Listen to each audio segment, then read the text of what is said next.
Hey y'all, welcome and welcome back to my channel. My name is Belle and this is the Belle Perspective, and today we're here to talk about the Ready to Love review. Now y'all, I have been flying by the seat of my pants for the last day or so. I went out of town really quickly, got back probably within the last couple hours. I promise you, my hair was styled so cute. It was like in a half up, half down, cute little, it was in a cute little something. Nothing like Andre, but it was cute, okay?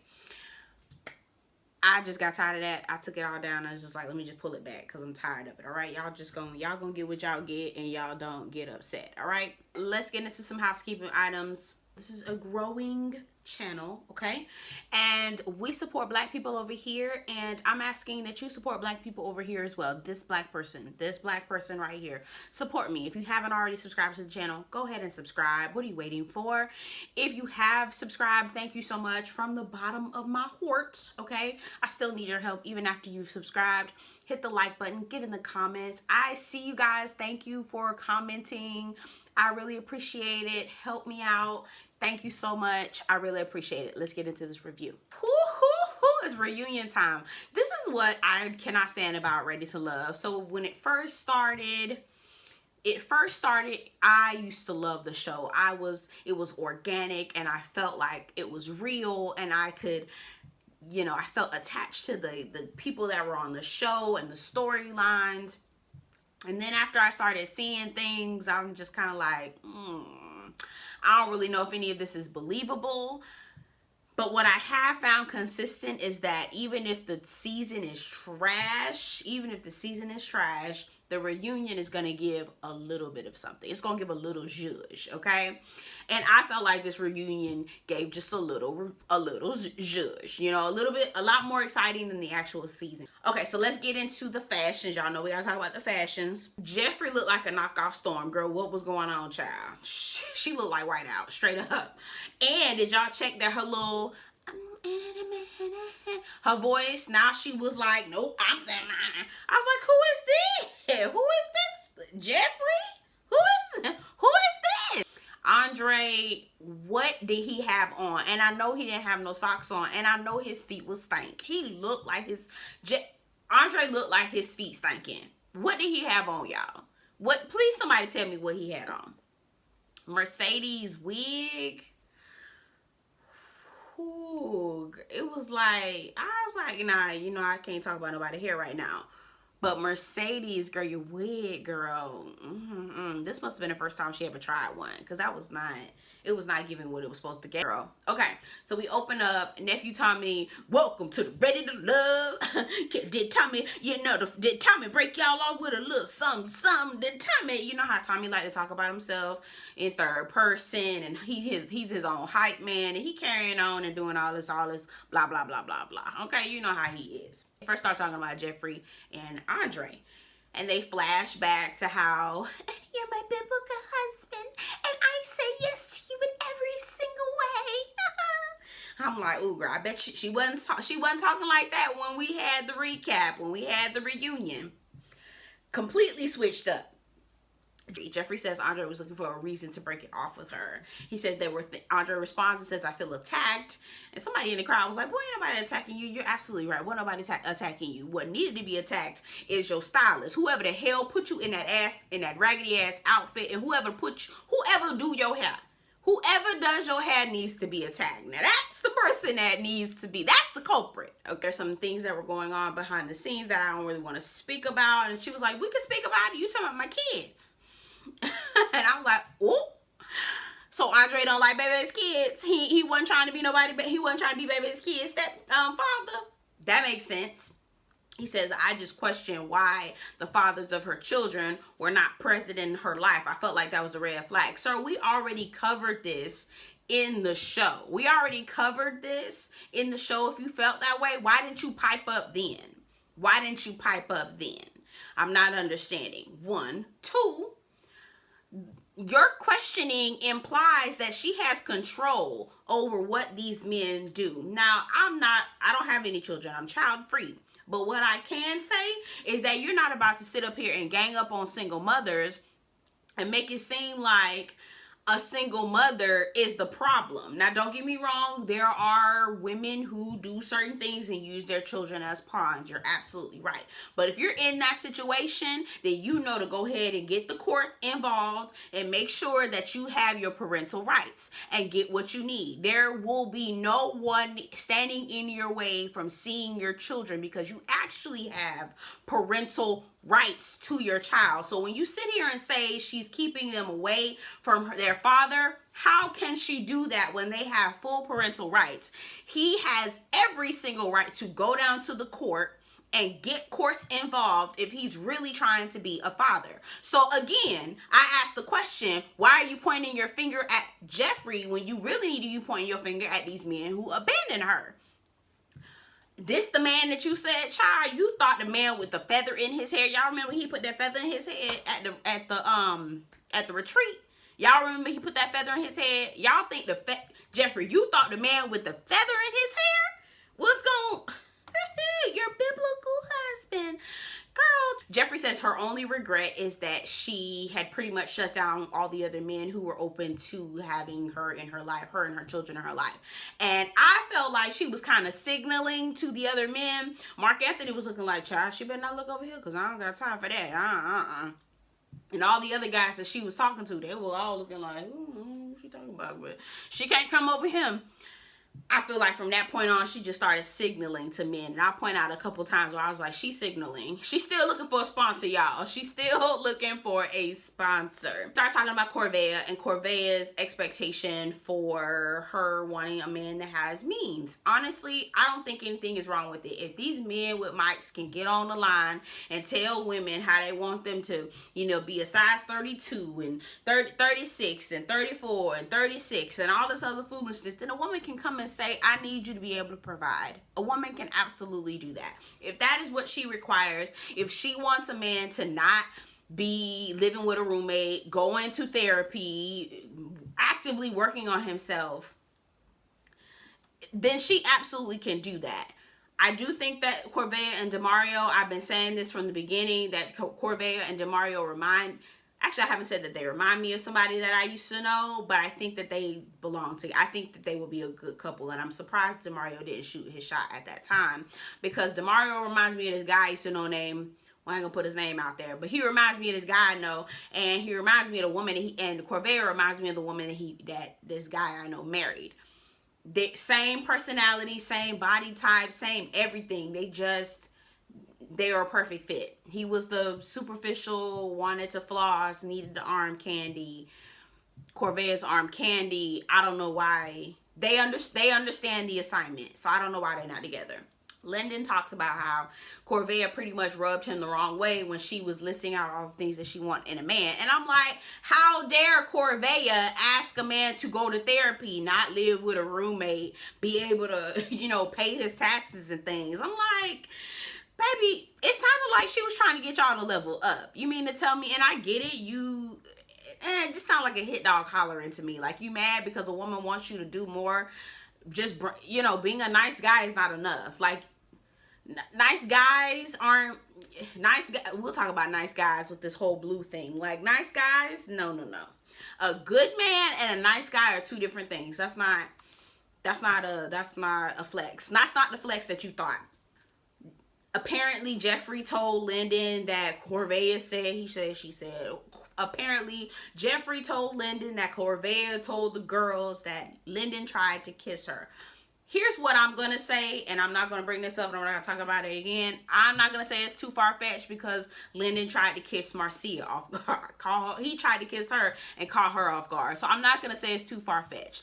So we get to Morgan. Morgan basically says Lyndon would be a good guy, but I think she's just pumping him up to make Tony jealous, to be honest with you. Because what about Lyndon? Don't get me wrong, I don't think Lyndon is a bad guy per se. I don't mean to ride him like that, but I don't see that he's got the qualities of being somebody that you can actually spend a life with. Like, he works from God knows how long to God knows how long. He has a roommate. He's not like that's not somebody you can actually. I wouldn't be trying to build a life with that man. Morgan says Lyndon is a unicorn, but again, I think she's saying all this because she wants to make Tony jealous. Lyndon got a girlfriend. Good for him. Good for you, player. Good for you. Good for you. Somebody, a third roommate to come in and help y'all out with that rent. Okay. I kept saying, who is this Asian lady? Who is this Asian lady? Did y'all see her? Child, come to find out it's Natasha. I'm like, who is this Asian lady? I'm like, she kind of, who is that? It's Natasha. We'll actually hear a little bit more about her, I think, in the second part, which I don't know why I didn't feel like this reunion needed 2 parts. I felt like it only needed 1. Okay, so we get to Blue. Now, I was really disappointed with finding out about Blue. I had actually heard on the grapevine that Blue really wasn't who he made himself out to be. He's one of those nice guys who think just because I'm nice to you. So let me break down Blue, and I'm gonna try to go as fast as I can so I don't make this video too long. But Blue is the nice guy who has this nice guy facade to make you feel like you can lower your guard and you can open up to him, and he will take that and try to use it and exploit it in the way that fits him best. Okay, so he's a nice guy who says, at least I'm not treating you like these raggedy motherfuckers. Okay, so you still owe me because at least I'm not treating you like these raggedy motherfuckers. But on the other opposite end, he really is still treating you like one of these raggedy. He just not being blatant and in your face about it. That's what I say when I say there's the difference between a nice guy and a good man. Like, there's a difference between the two of those, okay? Nice guys feel like I'm being nice to you compared to what these other men do. So you owe me because I've decided that I'm going to try to pretend to be nice to you, right? It's ridiculous. Not surprised, but like, oh, Blue, really? Okay. Anyway, so Jonique said that Blue wanted him to be off the show so that she could date him exclusively, and that his plans were to have her date him exclusively were only going to benefit him and not Jonique. I'm still a little confused about that whole piece there, but just the fact that he was trying to manipulate her and have her only date him, that was just weird in itself. But I don't really understand. I still don't understand totally. Blue said, actually Jonique was like, I don't understand why Blue is trying to even date me. Or I got further confirmation that was what Blue was trying to do when I heard that Blue didn't want to use the lifeline to save me from getting voted off. All the guys were like, yeah, Blue said, we was like, Blue, do you want to use the lifeline? Blue said no. She was like, it doesn't even make sense. So Tommy asked Blue, what was your side of the story? Blue say some old foolishness. You could tell he was lying, child. His face started turning red. I ain't never heard that much stuttering in my life, okay? He was and I'm like, all right, he lying. Jonique was like, that don't even make sense, the story that he's telling. And everybody in the back was like, yeah, Blue was the one said, we're not using it. Okay, so we find out that Blue is dating, I put down Morgan, but he's not dating Morgan, he's dating Kayla.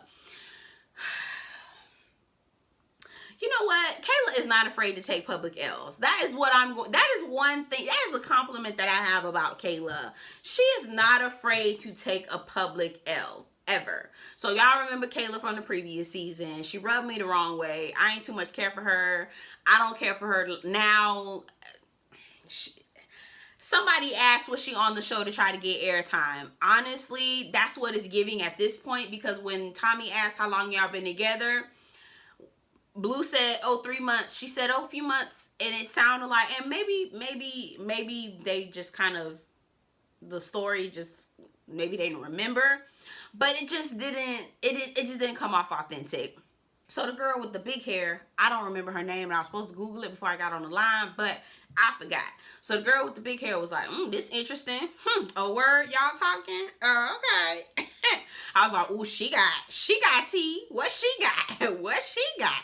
She was like, it's interesting, Blue, that you had doing all this, because you was just the conversation you and I had just recently. Kayla, here she go. Blue talks to so many people. Girl, now wait a minute. Pipe down, Kayla. Don't you want to hear this information? Don't you want to know what's going on? So later on in the backstage, big hair girl, I don't remember her name, big hair girl with the sleepy eyes, she kind of looks like Stuff a Love Against in the eyes a little bit. She says, now that conversation that we recently had, she was like, when did you and Kayla get serious? He was like, within the last month. Child, he looked like a man who was so nervous, like, don't blow my spot up. She was like, I ain't about to blow your, she was like, I ain't gonna blow up your spot. I ain't gonna damper your little parade, but I know the truth. I said, ooh, child. Girl, you might as well go ahead and blow up his spot. You done said what you said, girl. You might as well do it at this point. Everybody listening, we ready. Okay, so then we talk about Febreze. The big problem with Febreze is that he looks older than what his age is. I think Febreze is like 41, but he looks 61. So him talking about sex every 5 minutes just look, it's like, don't nobody want to hear your daddy talking about sex or your granddaddy talking about sex. That's disgusting. Blake and Sue are still together. Good for y'all. So I'm happy for them. I'm happy for Advocate Sue. Good for her. Good for them. But I don't really care. And then spills the beans about what Tony said. So Tony said that if Marcia was still on the line, if Marcia was still on the show, then Lyndon can have Morgan. Now this was brought out at the retreat. Morgan still had not gotten over it. And that was honestly, to me, that would have been the straw that broke the camel's back. So at the end of the show, Morgan chose herself. And I was happy for her. But I also now felt like she just did that out of spite.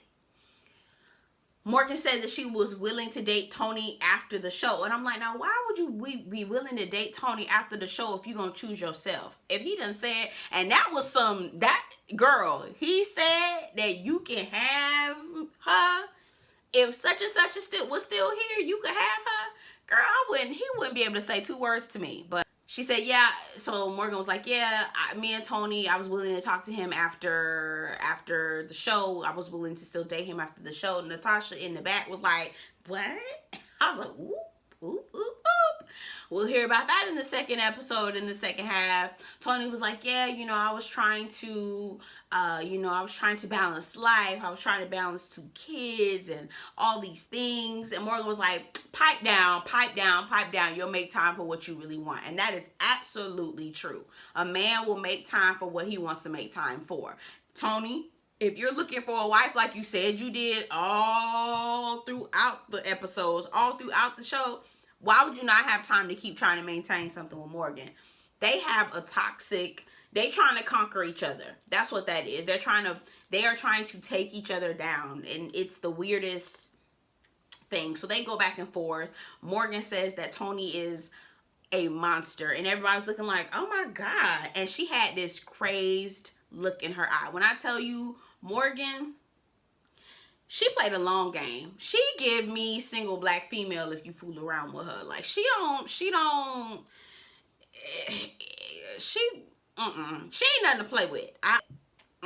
Anyway, we've got episode 2 coming up, or part 2 coming up. Again, I don't know why they made 2 parts of this. It should have only been 1, but I'm interested to see what happens next. Y'all get down in the comments and let me know what you think. Were y'all expecting Andre and Jeffri to stick around? Are you surprised to see Sue and Blake still kicking it? What do you think about Tony and Morgan? What do you think about the whole situation with Corvair and Linden? Y'all get down with the get down, and let me know what y'all think. And I will see you guys in the next one. Take care.